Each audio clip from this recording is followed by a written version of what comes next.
welcome to the Parliamentary Pavilion. Delighted that you can join us here in person as well as live on the live stream. So today we have introduction to yet another one of the climate funds. Today it's the Adaptation Fund. We're going to have a presentation, a masterclass from Alyssa Gomez, who is a climate change specialist at the Adaptation Fund.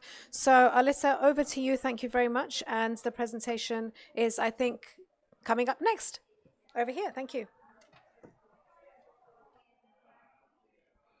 Good afternoon, and thank you for inviting the Adaptation Fund to share about the access modalities for adaptation finance through the fund. I am Melissa Gomez, and I work in the programming and innovation team at the fund. So really on the project development side early on. Next, please. The Adaptation Fund was established under the Kyoto Protocol, and as of 2019, the fund has been serving the Paris Agreement. So parties to the KP, the Kyoto Protocol, and or the Paris Agreement can access financing from the Adaptation Fund. The fund follows a simplified process, and countries can access funding from the Adaptation Fund on a rolling basis. So we don't have a fixed deadline anymore to access financing. You can submit projects to the Adaptation Fund, and later on in my presentation, you'll have all the information needed to reach out to the fund. The fund does not have any priority sectors, so any adaptation project or any project that is sent to us with a strong adaptation rationale or justification, whether it's in the water management sector, agriculture, nature-based solutions, rural development, so any sector, and including health being an important sector for the Adaptation Fund, can access funding from the AF.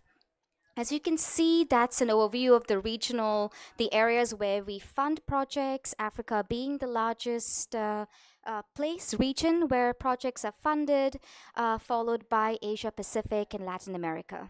Next, please.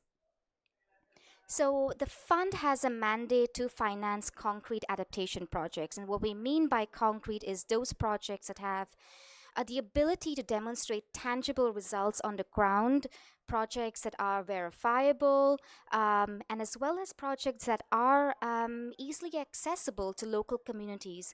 We do have a focus on vulnerable groups.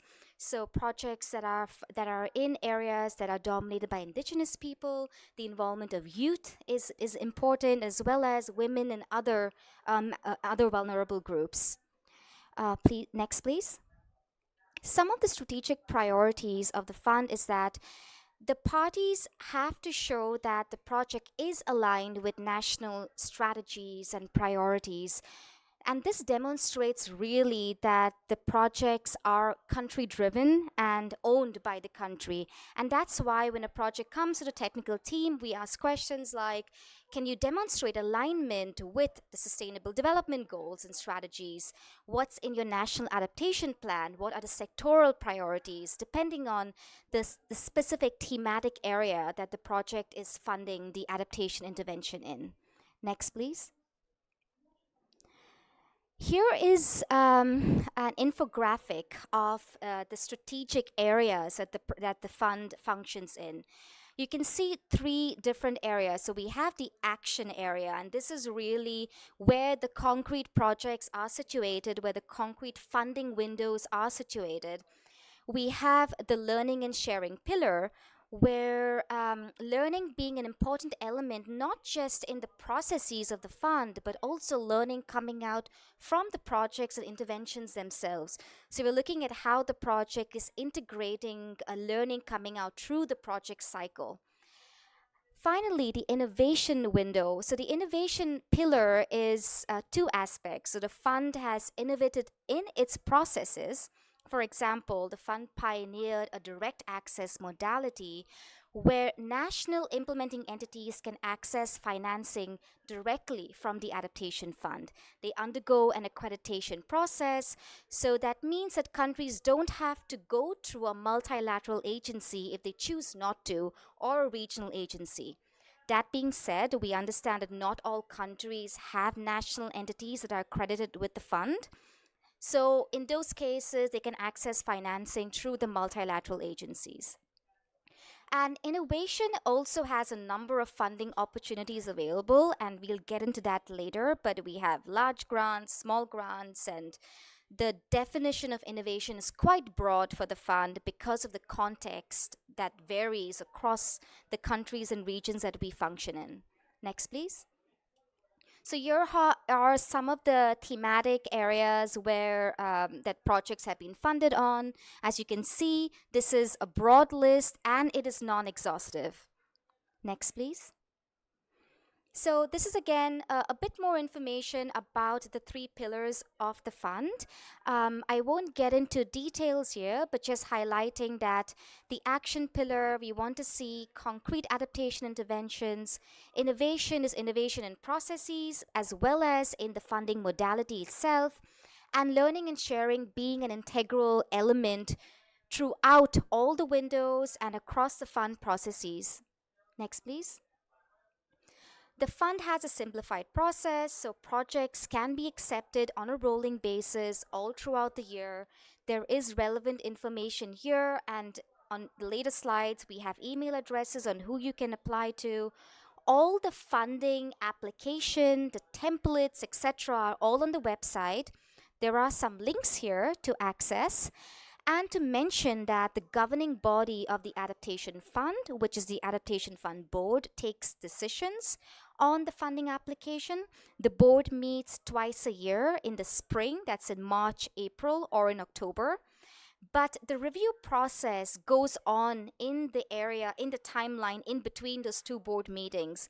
So assuming you submit a proposal right now to the fund, there could be a review process that goes on for the next 3 months, and then if the project is technically cleared, can be approved by the board in March or April. Next, please. The designated authority. So this focal point is extremely important for us to even review the proposal. So when a proposal comes in, they have to be endorsed by the focal point, which is a person sitting within the country. And once this person signs off on the proposal, we can start reviewing it. And the purpose for having a focal point endorsing projects is to really cement the fact and to ensure that the project is truly country-led and country-driven. So this is not to make things hard for the countries, but to really ensure that, we are doing our due diligence and ensuring that the project is really in line with the national priorities and sectors. If the process for nominating a designated authority is quite simple, you have to simply submit an email with a letter signed by a minister, a member of cabinet, ambassador, and by sending us this letter with the name of the individual and which organization they belong to, we can then update our website. And because we have an open information policy, all the information of the focal points are on the AF website. So if a country wants to think about a project that they would like to access funding for, they know who to contact, they know who needs to sign off on the project. Next, please. So here is a snapshot of the different funding windows. As you can see, there are a number of them. But let's start with the single country project. So the single country projects is something that is within the country cap. So each country has a cap of 20 million for which they can access financing. The largest size for a specific project is 10 million. So it can be from 500,000 to 10 million per project size. Countries use different ways to access financing. Some of them choose to have smaller projects. Some of them choose to have two big projects that are 10 million each, for example. The country cap is currently 20 million, but this is not to say that it might not be raised. The board has had a precedent in the past of raising the country cap. It used to be 10 million, but because of demand from countries and because of also the resources available at that time, the board could take a decision to raise the country cap to 20 million. So 20 million is what is accessible. The fund does provide project formulation support, understanding the needs of countries to build capacity and also some of the constraints that might be within country. There is project formulation support available. And for single country projects, only the national accredited agencies can apply for project formulation support. When it comes to regional projects and programs, now these are outside of the country cap, so this is additional financing. And a regional project involves two or more countries. Um, it does not have to be transboundary in nature. It could be countries within a region that have similar issues that they are tackling when it comes to climate change adaptation. So the regional project is really an opportunity to build cooperation. It is an opportunity to share learning. It is an opportunity to enhance value chains. So there are different approaches that could be used when developing regional projects. Regional projects can only be accessed through the multilateral and regional implementing entities, and the project formulation support available is 100,000 for this. Now, the enhanced direct access window is only accessible to national implementing entities. Now, the enhanced direct access window is a funding modality that really fosters locally led adaptation. So, here we want to see the devolving of decision making to the local organization. So, we want to see in the model of the project itself how local youth groups, indigenous groups, whether it's civil society organizations, are really involved in the design, the monitoring, and as well as the implementation of the project. There are different approaches again. There is no one type or one model for EDA projects. We've seen a varied a diversity of different models. Some of them prefer to operate through a local fund. Some of them prefer to operate through national, local level agencies. So it's a varied list. And finally, the project scale up grants. Now, assuming you have an adaptation fund project that has proven to be successful and you want to look at ways to scale that up, this is a grant to help you think about, conceptualize the scale up plan or the strategy. And the adaptation fund projects have had a precedent of being scaled up by bilateral donors, by bigger climate funds like the GCF. There is a whole pipeline of projects that have been scaled up. But this grant will really aid countries in scaling up those successful ideas in adaptation. Next, please. Moving on to the innovation pillar. As mentioned, the innovation pillar has very strategic areas that it functions in, but for innovation under the fund is very broad because, as mentioned, the context varies across countries. So innovation is something that can be new. Innovation is something that can be improved, adapted. So whether you're thinking about scaling up a small innovative idea on a larger scale, or whether you're trying to test out a new approach or a new technology, all these can be funded by the Adaptation Fund. Next, please. So, this is a brief idea about what I was mentioning in terms of the types of innovation that we function. But I have to underscore that learning is an essential element in the innovation projects, especially because you're testing out new ideas, because you're testing out new approaches. We want to see a learning mechanism that has a double loop or single loop way of extracting lessons and then adapting as you go along. So the adaptive management element has to be especially strong in the innovation portfolio. Next, please. Again, here are some of the funding modalities under the innovation facility. We have small innovation grants, and these small grants are for national implementing entity. The maximum ticket size for these small grants are 250,000, as mentioned in the table below. And you have large innovation grants, and these are up to 5 million. Now, assuming a national implementing entity comes up with a technology solution that they are piloting in a specific target area, and this solution is proven to be effective in adapting to climate change, they could apply for large grants through the Adaptation Fund. We have an example of a project that was financed under the innovation facility that was implementing slam dam, portable dams in Burundi. And because this project was successful, the government was, liked the idea of this portable technology to address flood risk in areas. They are now in the process of applying for a large innovation grant to scale up that project, but also to look at it at a more systemic level. Finally, the Adaptation Fund Climate Innovation Accelerator. The Adaptation Fund Innovation Accelerator is one of our most successful programs. The way it runs is that it runs through accelerators. So, under the original program, UNDP and UNEP, in partnership with CTCN, that's the Climate Technology Center and Network, uh, uh, implemented an accelerator where they put out a call for innovative ideas from a number of local organizations. So organizations did not have to be accredited with the Adaptation Fund to access financing. So it's really a locally led model for innovation. The programs have proven to be very successful.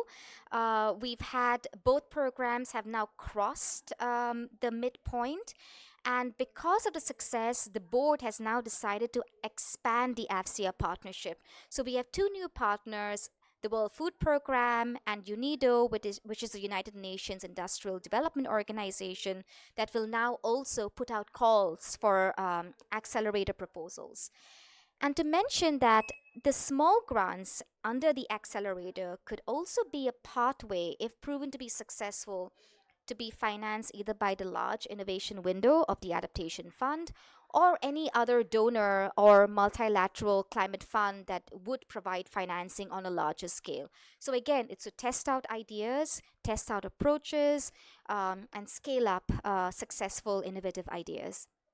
Next, please. So here are the some data on the two original accelerators, UNDP and UNEP CDCN. At this time, the call for proposals have ended for those two programs, but as mentioned, the board has invited, and these two new partners have now gotten proposals approved to implement accelerators. But in addition to WFP and UNIDO, the board also invited two Pacific regional implementing entities, SPREP, SPREP, and as well as SPC, the Pacific Community, and as well as re-invited UNEP CTCN to submit a phase 2 proposal. So there are three new programs that are under development with the Secretariat, and we will see new partners joining this very successful partnership. Next, please. So here are some ideas of the types of projects that have been funded under the small grants, under the large innovation grants, under AFCIA, just to give you a taste of the diversity of innovation that has been funded, whether it is a new trapping system to combat an alien invasive species in Bhutan, whether it's digital education on climate change adaptation in Armenia that have been led by youth, or whether it's working with SMEs in wetlands in Vietnam, for example. And then again, under the Innovation Accelerator, there's the Slam Dam project in Burundi. There are projects in the Sundarbans that are looking at floating farms to combat floods and to find alternative livelihoods in extreme situations, and as well as regenerative agriculture in Brazil. So this is an idea about the innovation portfolio, but again, this is not an exhaustive list. And we're really looking for creativity when it comes to innovation. Next, please. Here are contact information. So who you need to contact for each of the funding windows. You have our email addresses. In case a country is looking to submit a proposal through an accredited institution with the fund, there is an email, that's the proposal, the submission at adaptationfund.org, and copying the relevant colleagues from the various windows. Next, please. And with this, I end my presentation. Thank you very much.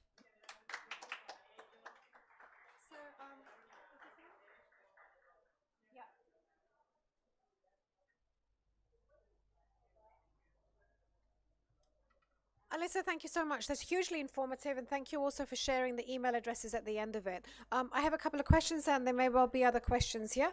So, start with the first one, which is two parts of this. The first is the average timeline for the projects. You've been very clear about what the size of the funds is, but the average timeline. And the second is who is it open to in terms of partnerships? So, can an entity partner with the private sector, for example? So, you start with those two, and then I know that there are other questions in the audience. Why don't you come here so that you can address everyone directly from here? Thank you. So, in terms of the timeline, as mentioned, we accept submissions on a rolling basis, but the approval happens at the two board meetings. On average, so we published our annual performance report. On average, proposals take, depending on if they are a regional project or a single country project, any time between 1 year to 1.5 years to get approved. So what I did not mention is the details. So proposals can be submitted using a two-step process, which is a concept. It gets endorsed, and then you submit a fully developed proposal. For regional projects, we have a three-step process: a pre-concept, which is an original idea, just to give us a taste of what is going to be, what is the idea of the proposal. And then once that gets endorsed, a concept, they receive project formulation support to conduct consultations, to conduct any assessments that might be necessary, and then finally a full proposal. So for a regional project, given that there are these steps, on average it could be 1.5 to 2 years even, just because it depends on the country, if they're able to conduct these consultations. But the Secretariat's turnaround time when a proposal is received to us is 3 weeks. And we give the implementing entity as well 3 weeks to submit a revised proposal. And now they can take the 3 weeks, or they can take longer if they want more time to address the comments. But the approval time, as mentioned, on average is about 1.5 years. And what was your second question? Private sector partners. Yes. So the private sector can definitely be involved in the project design. So we've had example of, some of our coastal zone projects that are working in areas where they have coral reefs, and they work with the tourism industry. They work with dive centers and hotels, for example. In the insurance, when it comes to agricultural risk insurance, again, there the private sector is involved. And now with the inclusion of partners like UNIDO, we will definitely encourage the private sector within the project design. One thing to keep in mind is that the fund operates in the most vulnerable communities and countries. So when designing, let's say, a revolving fund or like a loan facility, it has to be concessional loans to local communities. But the private sector is definitely encouraged in the project design, and we would like to see that.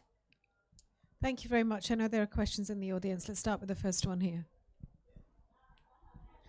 I understand that all the funds as given as grants. Yeah. And what is the relation with the multilateral banks? Because they are given financing adaptation project too. Yes, so the multilateral development banks have been accredited with the fund. We have the World Bank that is accredited, the Asian Development Bank, the African Development Bank. So they operate similar as the other implementing entities. So they submit proposals to us.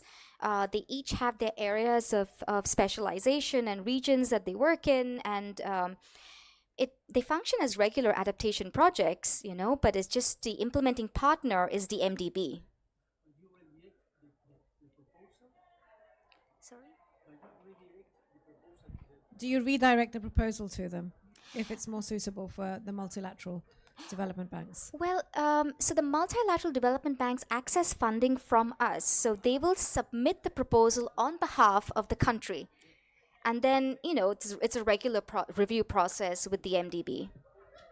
So just before we go to the next question, step 2 to this similar question, which is how do you ensure complementarity between the various different funds that there are? Yeah, so the complementarity and coherence is an important element for the funds. And for example, with the GCF, we have a scale-up strategy. So there have been some we noticed that there were some projects that were already organically scaled up by the GCF and other bilateral donors. And so the teams of the funds have been working on the scale-up plan. So the Adaptation Fund identifies a list of proposals and sends it to GCF. They look at the proposals, and there were a set of criteria as to choosing which proposals could potentially be good candidates for scale-up as well. And then the GCF liaises with the country, because again, it still has to be a country-driven process. So if the country chooses to go ahead with scale-up, then that would again have to go through the GCF's review process and etc. And also, the various funds have complementarity in terms of we have groups working on monitoring and results-based management, so sharing what kind of indicators, how to improve them, and really from the point of view of sharing knowledge on how best to deliver an adaptation finance. Hi, my name is Charlotte Ruzica. I'm with the delegation of the Federated States of Micronesia, and actually legislative attorney for Congress. So I'm accompanying our members of Congress, and I was wondering if you have in mind examples of funding that has benefited Congress's parliaments. I'm asking that because yesterday we had an interesting conversation with the GCF, and where we heard that actually Congresses could benefit from these funds for capacity building, for example. And I'm trying to find out, how our Congresses could also benefit from your funding. Thank you. So we have a couple of projects in the Federated States of Micronesia, and one of them is implemented by the Micronesia Conservation Trust. But as mentioned, we work with vulnerable communities. So any of the financing related to capacity building or concrete interventions goes to the institution to build the institutional capacity of the national implementing entity or the local communities. So, in that sense, the finance is for the countries, and even with the other project that's being implemented by SPRB, which is a regional implementing entity, again, we have to demonstrate that our finance is directed to the local communities.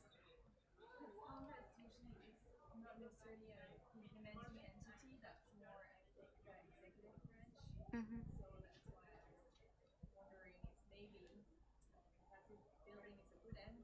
Mhm. Mhm.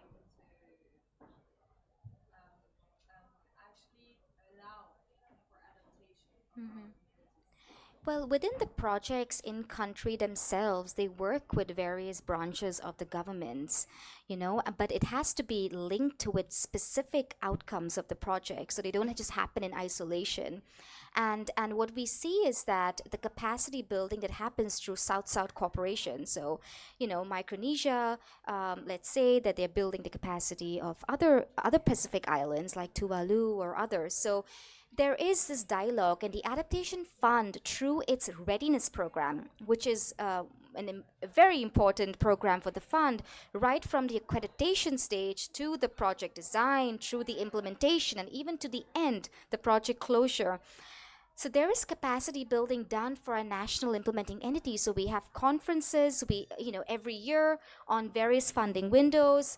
We have an annual conference where all the entities come together. They share experiences, they share their challenges, and it's an opportunity for them to work with the Adaptation Fund Secretariat to also understand what their needs are. Then we design training for them, whether they're e-courses, publications, document like films, short videos, etc., to make it easier. But the fund is in constant dialogue with its national implementing entities to really build their capacity throughout the entire process, from accreditation to project closure. This sounds really impressive. I mean, first of all, I must say that you didn't know there was a question about Micronesia. And you knew immediately that it was the MCT, which was the recipient in country. So it shows the level of detail and the hand-holding that there is by the Secretariat for the member countries. Just to expand on what Charlotte was saying, because we had a very concrete proposal yesterday from the assembled legislators from different Pacific islands. We know that yesterday, of course, the theme was on oceans, and ocean protection, marine protection. And we know that next year there is a major 2025, not 2024, there is a major UN forum on oceans. So the conversation was around how networking can be supported by members of parliament to prepare for themselves for that. So would that kind of an activity support to bring legislators together to create a network which will help them address these issues, adapt to them, but also help influence an international process? Would that be something that could be considered for support? Yes, so we have a mandate to finance concrete adaptation, and the technical assistance that goes into the design itself is an important element. And we've seen some projects in other island countries as well, in Belize, for example, where the national implementing entity that got accredited was actually involved in the original project, in the execution of the project that was implemented by the World Bank. And we've seen projects that have, based on the results coming out of the projects themselves, influencing strategies. So this like bottom up feeding into what would help countries also implement their national adaptation plans and strategies, etc. So it is linked, and the institutional capacity that is built within the countries, we definitely see it being spread to other areas within the institution and also within their partners on various complementary sectors or areas of governance. Okay, thank you so much. You've been really generous with your time. We had until 5 o'clock with you, so thank you for staying and answering those questions. I'd like to bring it to a close now. Respect your time, but of course there'll be questions here. So if you wish to, share business cards, if you can stay a few minutes longer, that'd be great. But thank you so much, Alyssa. It's been a pleasure having you here. Thank Bye-bye. you.